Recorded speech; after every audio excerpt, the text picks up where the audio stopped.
नमस्कार, स्वागत है आपका केबीसी न्यूज में। मैं हूं आपके साथ रोशनी। बुलेटिन में बात दहेज को लेकर उत्पीड़न के शिकार हुई महिला की। जी हां, इस बार दहेज के लोभियों की एक कहानी झांसी से आई है, जहां सिपरी बाजार थाना क्षेत्र के मसीहागंज की रहने वाली महिला निहारिका दुबे ने अपने पति और ससुर पर दहेज प्रताड़ना को लेकर एसएसपी कार्यालय में शिकायत की है। पीड़िता के द्वारा दिए गए आवेदन में बताया गया है कि उसकी शादी पिछले वर्ष 20 फरवरी को नंदनपुरा बबीना के रहने वाले अतुल चौबे के साथ हुई थी। विवाह में लगभग 30 लाख का दान दहेज दिया गया था, लेकिन शादी के 4-5 महीने बाद ही और अतिरिक्त दहेज की मांग की जाने लगी। जब निहारिका के परिजनों ने और अधिक दहेज देने में असमर्थता जताई तो उनके ससुराल वालों ने उसे प्रताड़ित करना शुरू कर दिया।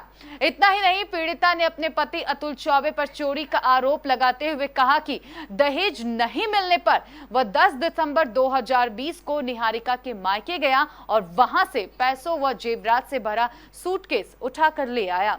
पीड़िता के अनुसार मामले को लेकर उसने स्थानीय थाने में मामला दर्ज करवा दिया, लेकिन पुलिस द्वारा कोई कार्रवाई नहीं की गई, जिस कारण अब उसका पति और ससुर लगातार उसे परेशान कर रहा है और लगातार उसे घर से निकल जाने को भी कह रहा है। हैरान परेशान निहारिका ने अब एसएसपी कार्यालय में आकर रिपोर्ट दर्ज करवाते हुए न्याय की गुहार लगाई है। क्या नाम आपका? मेरा नाम निहारिका दुबे है। निहारिका जी, क्या समस्या लेकर आई हैं? आज मैं समस्या अपने ससुराल वालों की तरफ से लेके आई हूँ। मेरी शादी 20 फरवरी 2020 को बबीना थाने निवासी अतुल चौबे से हुई थी। शादी होने के बाद शादी में कार, अच्छा पूरा सामान, सारा दहेज जेवर सब दिया गया था। उसके 4 महीने हम सुकून से रहे। उसके बाद से ये लोग हमें परेशान करना शुरू कर दिए, क्योंकि इनके पास खुद का घर नहीं है, कुछ नहीं है। इसीलिए लोग हमें हमेशा परेशान करते रहे 4 महीने बाद से कि पैसा लाओ पैसा लाओ। पहले पापा ने 2 लाख रुपए दिए, फिर उसके बाद इन्होंने ठीक रखा। 10 सितंबर को इन्होंने नंद ने और सास ने हमें बहुत मारा।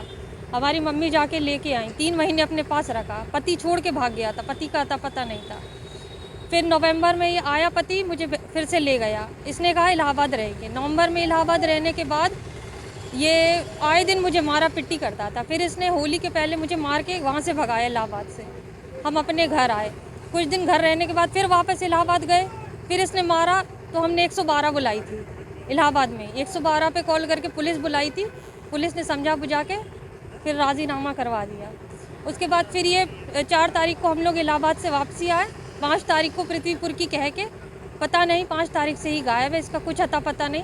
कल एकदम से फ़ोन किया तो इलाहाबाद से इसने मेरे सारे कपड़े और मेरे जो भी डॉक्यूमेंट्स थे सब कुछ उठा के कहीं भाग गया है। और हमारी शादी में जो कार मिली थी UP 93 BL 2181, उसमें सारा सामान, सारे कपड़े सब कुछ लेकर इलाहाबाद से भाग गया है और कुछ अता पता नहीं है। ये अक्सर हमें हमेशा धमकी देता है।